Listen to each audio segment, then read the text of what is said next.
तो दोस्तों एक बार और स्वागत है मेरे चैनल पे फिल्मी रेंट पे। आज रिव्यू का बेसिकली रेट मारेंगे और साथ में एनालाइज भी करेंगे जो टीजर आया था भाई साहब कांतारा लीजेंड चैप्टर 1 का। देखो इसमें कोई दो राय नहीं है, तो आपने टीजर देख लिया होगा। टीजर देखने के बाद आपके जेहन में जो उस योद्धा ऋषि का रौद्र रूप देख के आपके जेहन में डर की शिरन जरूर बैठ गई होगी, और साथ में इसके पीछे बहुत सारे सवाल आपके खोपड़ी में आए होंगे कि ऐसा क्यों है। इस तपस्या करने वाले ऋषि के हाथों में एक हाथ में त्रिशूल और दूसरे हाथ में परशुराम का शस्त्र क्यों है। और साथ में आपके दिमाग में ये भी सवाल पैदा हुए होंगे कि भाई साहब जो ये कंटेंट साउथ से निकल के आते हैं तेलुगु और कन्नड़ा से, वो कंटेंट वो कहानियां बॉलीवुड में क्यों नहीं बन पाती। ऐसा क्यों होता है कि ऐसी जमीन से जुड़ी हुई कहानियां, हिस्टोरिक कहानियां, अपने मिट्टी अपनी धरती अपने इतिहास की कहानियां बस खोद के कोई ले पाता है तो बस वो साउथ के डायरेक्टर। क्या जमीन से जुड़ी जितनी सारी कहानियां हैं उनको निकालने का ठेका बस साउथ के डायरेक्टर्स को है, उनके मेकर्स को है। ऐसी ऐतिहासिक कहानियां बॉलीवुड के डायरेक्टर निकालने में नाकाम क्यों है। और साथ में ये भी सवाल आपके दिमाग में जरूर आ रहा होगा कि भाई साहब ये जो सामने ये चित्रण किया है, जो सामने दिखाया है,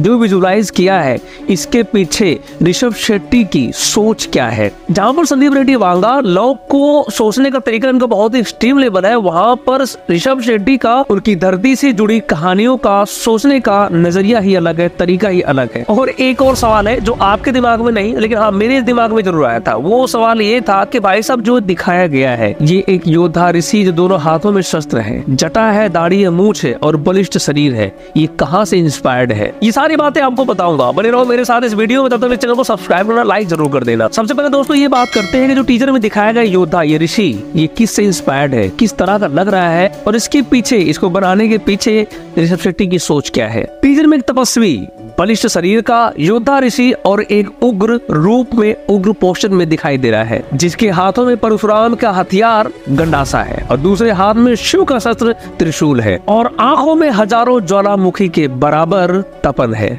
और वहीं पर चेहरे पे ऋषियों की तरह तेज है, तपस्वी तेज, मानो ये एक ऋषि नहीं एक योद्धा हो जो युद्ध के मैदान में शस्त्र के साथ खड़ा है और योद्धा के सामने से होल से आते हमलावर। और ये जो सारे विजुअल दिखाए जा रहे हैं, इस विजुअल से एक संहार की वाइब आ रही है। दोस्तों आपको बता दो ये जो बेसिकली सीन है और ये कैरेक्टर है, मुझे बहुत हद तक परशुराम के कैरेक्टर से इंस्पायर्ड लग रहा है और बहुत हद तक देखो मेल भी खा रहा है, क्योंकि परशुराम के हाथों में शिव जी का शस्त्र त्रिशूल था और एक हाथ में गंडासा था। तो यहाँ पर आप देखो इस योद्धा, इस ऋषि के हाथों में त्रिशूल है और दूसरे हाथ में गंडासा है। और जो परशुराम को जानते हैं वो अच्छी तरह जानते हैं, वो फेमस थे, वो मशहूर थे, वो अपने उग्र रवैये की वजह से, अपने क्रोध की वजह से। उस परशुराम ने 21 बार इस धरती को छत्री विहीन किया था। इसके पीछे एक अलग ही इतिहास है, इसके पीछे एक अलग ही कहानी है और ये जो बेसिकली कैरेक्टर है बहुत ही ज्यादा, बहुत ही हद तक उससे मेल खाता है।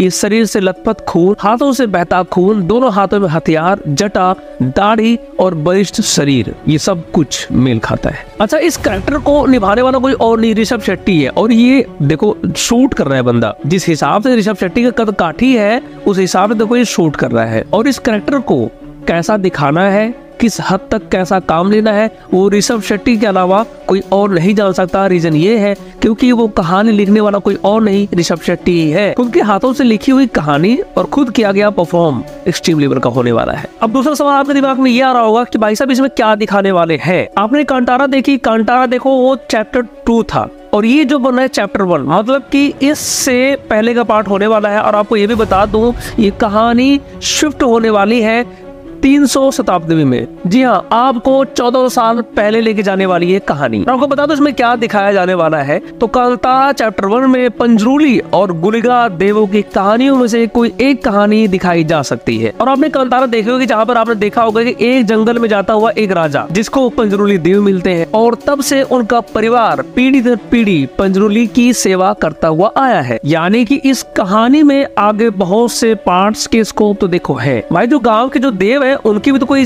इतिहास रहा होगा ना। ये तो है नहीं कि जब ऋषभ शेट्टी पैदा हुआ तभी वो देव पैदा हो गए, नहीं, उनकी कहानियां भी बहुत हद तक पास्ट में जाएगी और वहां से कुछ न कुछ निकल के आएगा और वो ग्राम देवता का पात्र कोई और नहीं निभाएगा, वो ऋषभ शेट्टी निभाएंगे। और इन कहानियों को बहुत अच्छा निखार अगर कोई दे सकता है तो ऋषभ शेट्टी दे पाएंगे। रीजन ये है कि अपनी मिट्टी, अपने कल्चर, अपनी सभ्यता, अपनी धरती में छुपी हुई कहानियों को किस हद तक कैसे दिखाना है, इनसे बेटर कोई नहीं कर सकता और ना ही इनके द्वारा दिखाई हुई कहानी बोर करेगी। देखो ये कोई ऐसी कहानी कहानी नहीं थी जो ऋषभ शेट्टी ने कुछ अलग ही बना दिया हो, जिसको देख के आप सोचने पड़ गए नहीं हमने क्या देख लिया। नहीं भाई, वो कहानी बहुत ही रूटीन में है, वो हर गांव गुहान की कहानी है, हर ग्राम में ऐसी कहानियां है। तो इन्होंने कोई ऐसी कहानी नहीं लाके सामने रख दी जिसे आप देख के हैरत पड़ जाओ। और ये सबको डिपेंड करता है नीयत पे कि किस तरह से वो अपने गांव की कहानी आप बताते हो। कांतारा वही थी ना, एक गांव की कहानी थी ना, गांव ग्राम देवता की कहानी थी। लोगों ने उसको इतना प्रेम दिया, इतना प्यार किया कि ऋषभ शेट्टी मजबूर हो गए इसका चैप्टर 1 बनाने के लिए। मतलब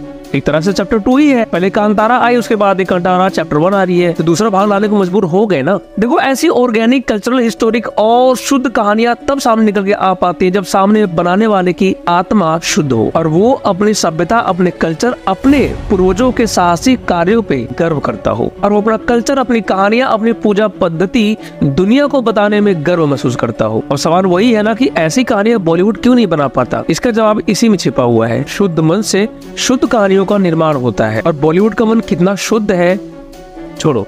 और यही वजह है कि बॉलीवुड में ऐसी कहानियां क्यों नहीं बन पाती। बॉलीवुड एक निहायती छली और कपटी और पाखंडी संस्था है देखो, और सबसे बड़ी बात ये हिंदूफोबिक संस्था है। अगर ऐसी कहानियों पे वो फिल्म बनाएंगे तो ना वो सेकुलर रह जाएंगे, ना ही वो लिबरल रह जाएंगे, ना ही वो फेमिनिस्ट रह पाएंगे, क्योंकि ऐसी कहानियों में जो सिंबॉलिक झलकता है ना वो हिंदुइज्म का झलकता है। ग्राम देवता, ग्राम देवी, पूजा पद्धति, सवारी आना, ये सब हिंदुइज्म में होता है और ये सब किसी और मजहब में नहीं होता।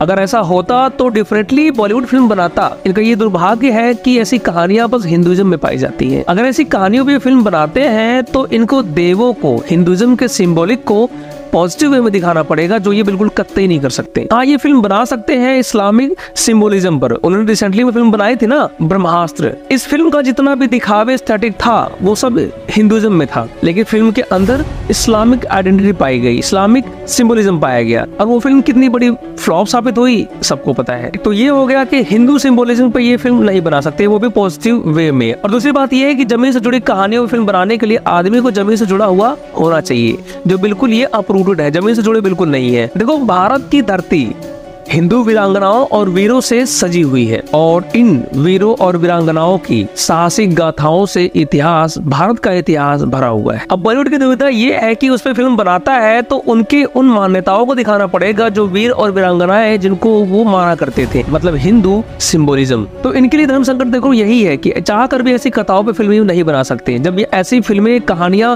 साउथ के फिल्म मेकर से निकल के आती है तो आपको सही बताऊं, इनके कलेजे पे सांप लौट जाता है। ये बना तो सकते नहीं, जब कोई और बनाता है तो ये चाहते हैं कि क्यों बना रहे हैं ये और क्यों दुनिया की ऐसी कहानियां दिखा रहे हैं। तो कुल मिला के बात यही है कि जमीन से जुड़ी कहानियों को बनाने के लिए आदमी का जमीन से जुड़ा हुआ बहुत जरूरी है। पर बॉलीवुड दिन रात वेस्टर्न कल्चर में जी रहा है, खा रहा है, हग रहा है। इनका खाना वेस्टर्न, इनका गाना वेस्टर्न, इनकी कहानियां वेस्टर्न, इनका हगना वेस्टर्न, इनका सोना वेस्टर्न, सब कुछ वेस्टर्न। तो इनकी वेस्टर्न आंखें देसी कहानियों पे कहाँ पड़ी। तो दोस्तों, आपको बता दो कि जो कांतारा आई थी वो महज 16 करोड़ रुपए में बनी थी और फिल्म ने वर्ल्ड वाइड कमाया था 400 करोड़ रुपए। अब इस फिल्म का बजट है 120 करोड़ रुपए। मतलब ये ऋषभ शेट्टी के बाद अब कोई लिमिटेशन नहीं है, वो अपनी कहानियों में कुछ भी दिखाएं, क्योंकि अब बजट की कमी बिल्कुल नहीं है। इनकी लिखी हुई कहानियों पे प्रोड्यूसर को 200% भरोसा है कि ये जो बंदा बनाएगा एक्सट्रीम बनाएगा। तो दोस्तों, ये रहा मेरा इस वीडियो और इस पोस्टर का रिव्यू। और आपको ये ब्लडी शेड वाला पोस्टर और ब्लडी शेड वाला टीजर देख के कैसा लगा आप बताओ कमेंट बॉक्स में। मिलते हैं अगले नेक्स्ट वीडियो में, तब तक नमस्कार, जय हिंद, वंदे मातरम।